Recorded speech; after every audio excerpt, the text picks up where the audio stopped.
The following ballistic test of the Bodyguard personal protective blanket was administered by Dr. Jay Hannon, Associate Professor of Mechanical and Aerospace Engineering at Oklahoma State University.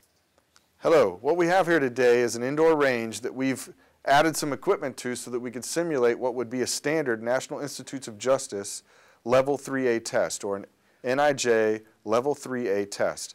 All that means is we have a standard distance for how far we're going to shoot. We have picked a certain munition, a certain round that goes at a speed that agrees with the Level 3A. In this case, it's a 9mm round. And we're going to measure that speed here with a chronometer or a chronograph. And then here at the end, we have our target. And that's really what's important.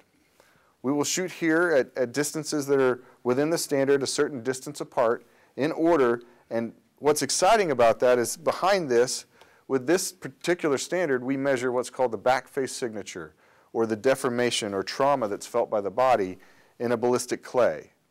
We will measure the depth that penetration is into this clay through this protective blanket, and that will tell us how much energy was absorbed in that particular shot.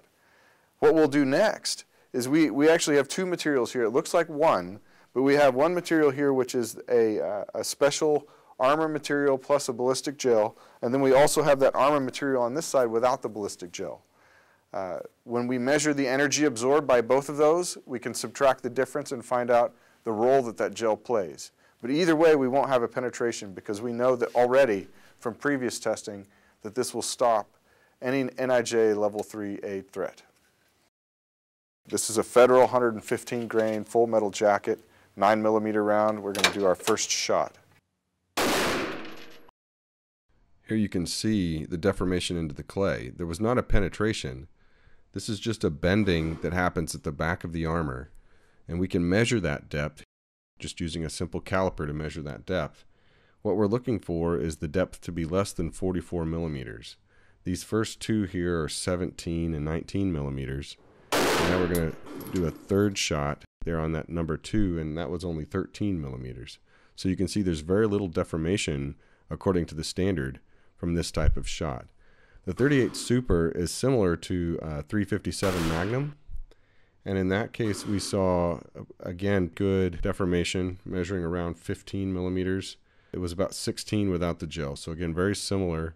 The gel made a little bit of an improvement for us. Just for fun, we tried the shotgun. In this case, there was a little bit more deformation. It was using a round that we wouldn't typically see used in public purchase. Very good performance. You can see here the damage to the back of the plate is a little bit more than what you see on the front. This is typical of most armor damage. All the energy is absorbed on the interior of the plate. The penetrator is stopped, whatever round it is, 9mm, 357, is stopped within the armor. It mushrooms out, and that mushroom helps us absorb it before it can penetrate through the plate, or the blanket in this case, then protects the body from penetration and severe organ damage. Thank you for your interest in Bodyguard Personal Protective Blanket.